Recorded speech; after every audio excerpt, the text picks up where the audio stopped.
Dzisiejszy odcinek na temat struktury współpracy z inwestorami. Jak to działa w naszej firmie, jak współpracujemy z inwestorami. Będziecie mogli się trochę więcej dowiedzieć na ten temat, jaki jest punkt widzenia od mojej strony i na jakiej zasadzie działa nasza firma.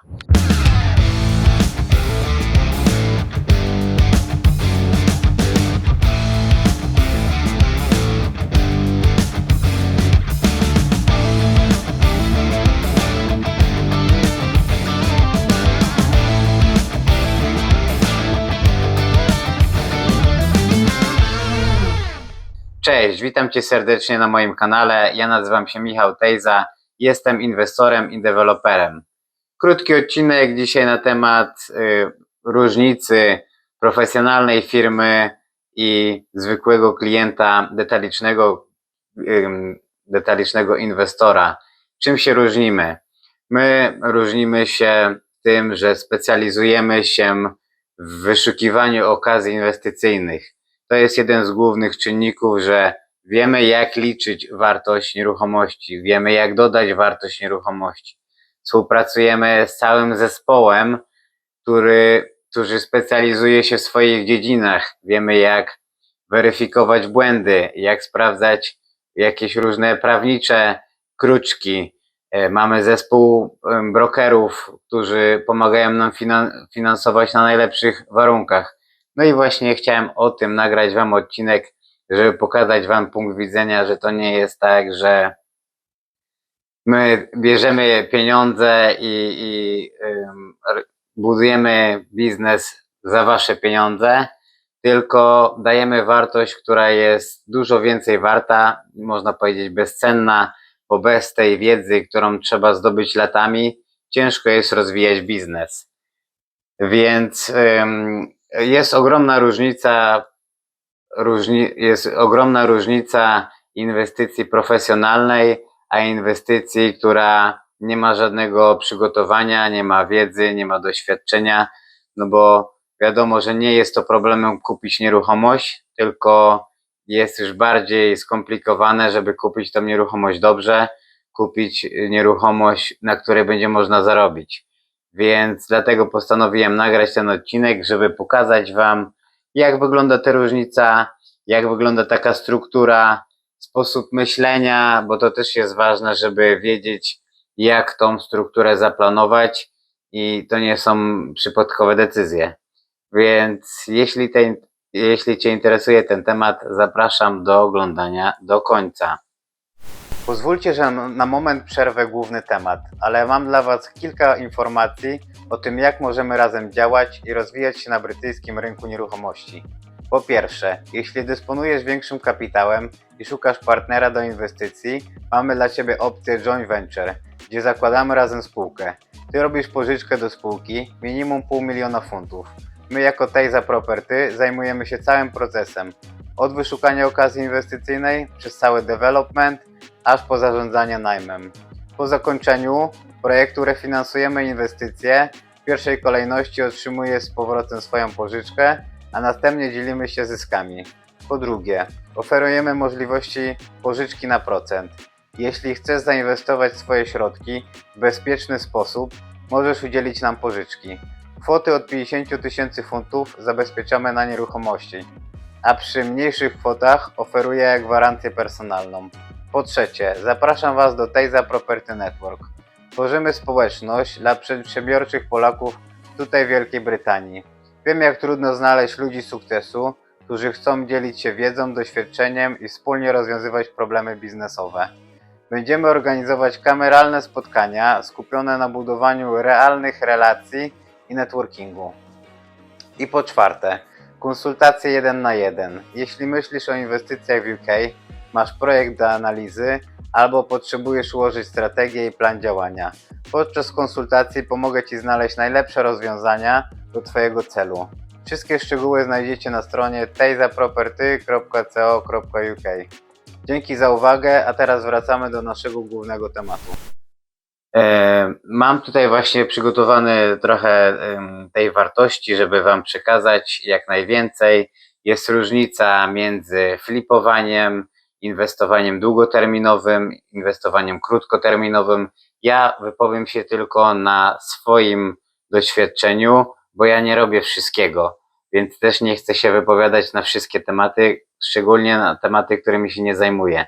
Dla mnie flipowanie nie jest rozwiązaniem, ponieważ tutaj jest bardzo długi okres sprzedaży, okres zakupu, więc wiadomo, są jakieś wyjątki, gdzie się ma dużą gotówkę i są domy aukcyjne, które mają przygotowane searches pack, mają wszystkie dokumenty przygotowane, co z reguły wydłuża cały proces zakupowy.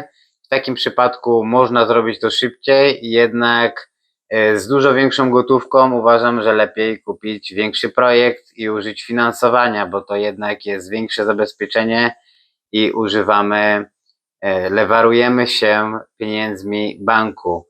Więc to jest mój punkt widzenia, na czym ja się skupiam i też chcę się wypowiadać tylko na tematy te, którymi się zajmuję.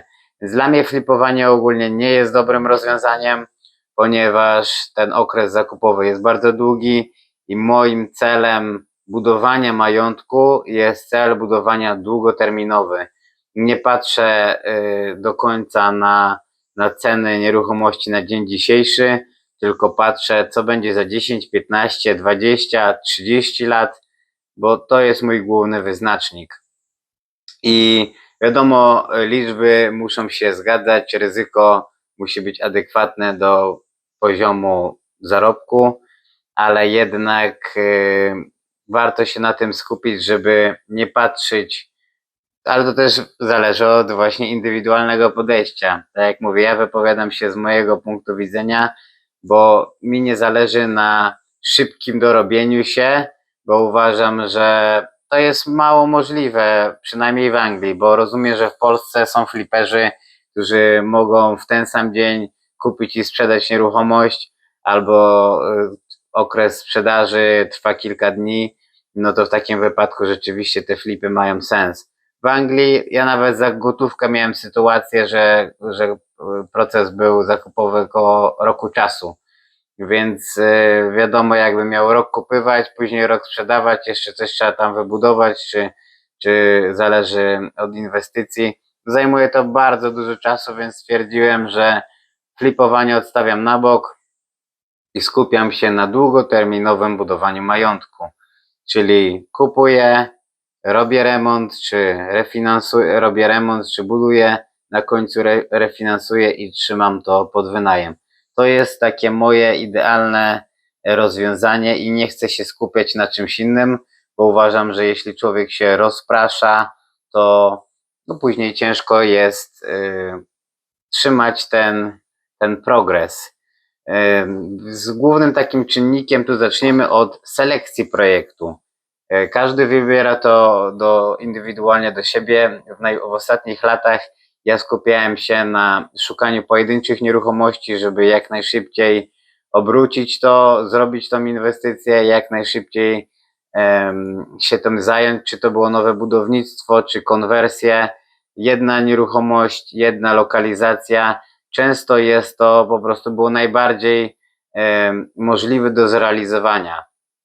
Więc każdy od czegoś zaczyna. Ja zaczynałem swoją przygodę najpierw od podnajmu, rent to rent i później zacząłem kupować swoje nieruchomości, więc to jest na pewno dobre rozwiązanie na start, jak ktoś chce swoją przygodę zacząć. Po kilku latach, jak już się zrobi tych projektów kilka czy kilkanaście, no to warto zmienić punkt widzenia, zmienić strategię i właśnie tak jak ja teraz szukam projektów multi-unit, gdzie są kilka czy kilkanaście nieruchomości pod jednym adresem, na jednym tytule, czy to bloki mieszkań, czy to mixed use, commercial use, że masz powiedzmy sklep i u góry są mieszkania, czy można zrobić tam mieszkania. Takich projektów jest sporo, czy właśnie konwersje.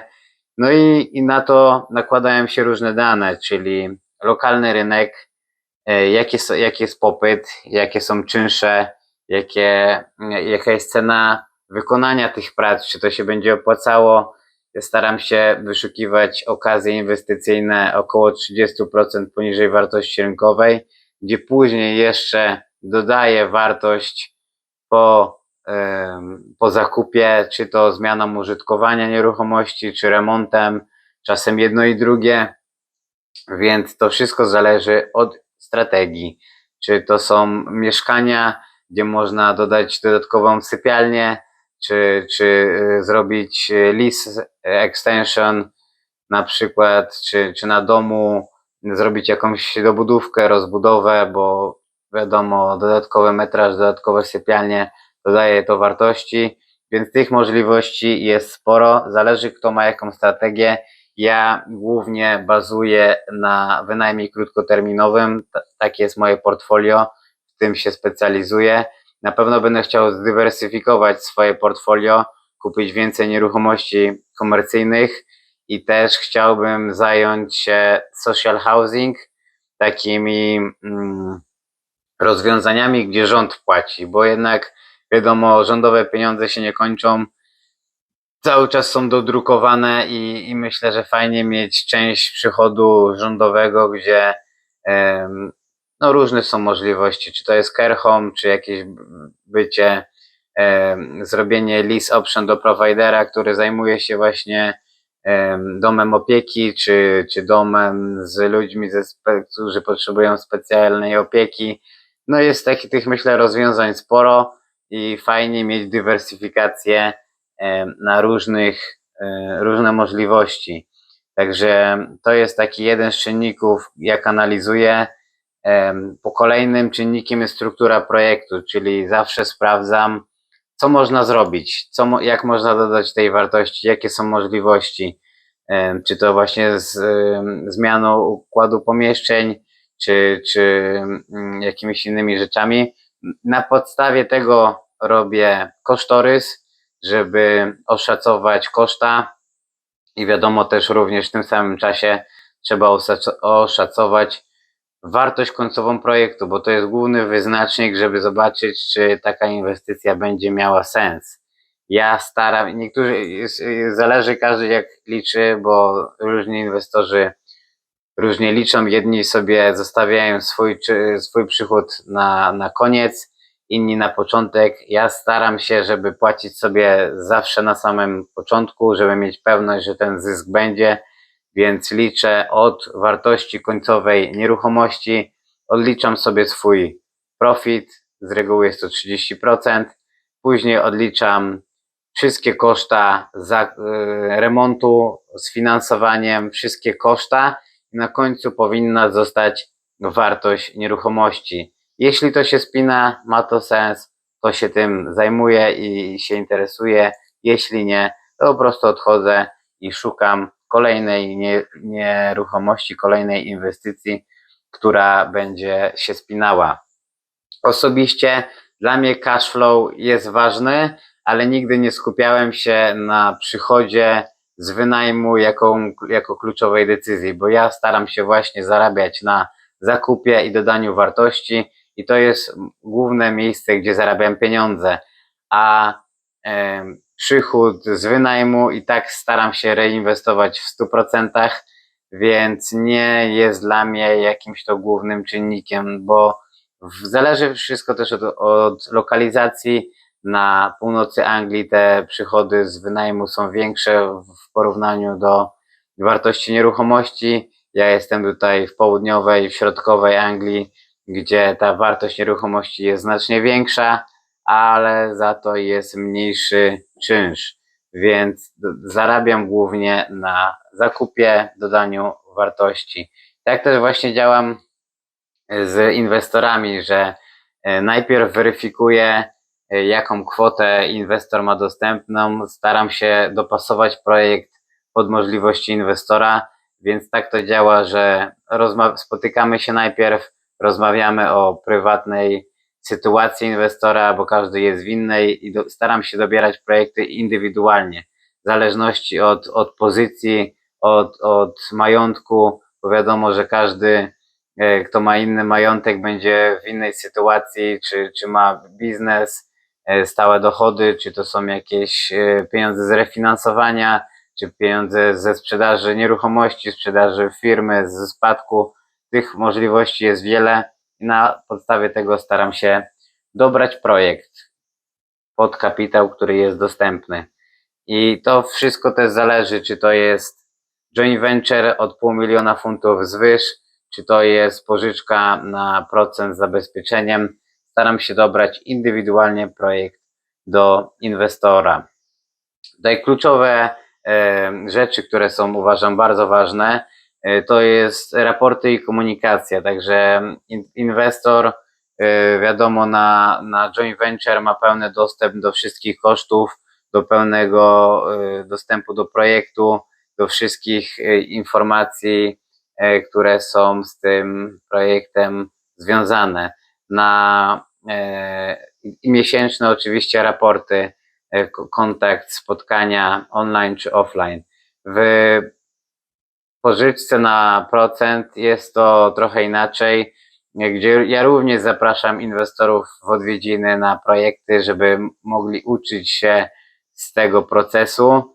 Jednak jest zabezpieczenie wtedy na nieruchomości i nie ma już pełnego wglądu do wszystkich danych. Jeśli coś interesuje specyficznego inwestora, to staram się odpowiadać na te pytania na bieżąco, żeby też właśnie inwestor miał wiedzę, doświadczenie, korzystał z tego, z możliwości nauki w tym czasie. Zabezpieczenie i kontrola ryzyka. Wiadomo, że na joint venture inwestor jest wspólnikiem, więc jest udziałowcem, również właścicielem projektu, więc w takiej sytuacji nie ma tutaj ryzyka, no bo wiadomo, że znaczy ryzyko może jest zawsze, ale jest zminimalizowane, no bo nasza firma zajmuje się całym procesem, od wyszukiwania okazji inwestycyjnej, podbudowę, remont i później zarządzanie wynajmem. A w przypadku tutaj pożyczki na procent jest pełne zabezpieczenie, tak jak bank, tak zwany first charge na inwestycji. I tutaj wiadomo, kontrolę ryzyka ja obliczam osobiście przed zakupem, czy ma to sens, czy jest to warte. Sprawdzamy zabezpieczenia prawne, cały robimy kosztorys razem z Quantity Surveyorem, który się specjalizuje w kosztorysach, i sprawdzamy, czy to wszystko się spina z budżetem i z całym project managementem, więc inwestor wie, że jego zabezpieczenie jest realne, nie ma tu możliwości, że te pieniądze wyparują, czy coś się stanie z nimi zaplanowanego. Oczywiście wszystkie są umowy przygotowane z prawnikami, więc tutaj nie ma jakiejś możliwości, że coś się wydarzy niezaplanowanego. Jeśli interesuje Cię ten temat, zapraszam Cię na spotkanie online, gdzie możemy na krótką konsultację porozmawiać o Twojej sytuacji personalnej i zobaczyć, co możemy razem zbudować, osiągnąć, zainwestować. Więcej informacji znajdziesz na stronie tejzaproperty.co.uk. Do zobaczenia, do usłyszenia, pozdrawiam.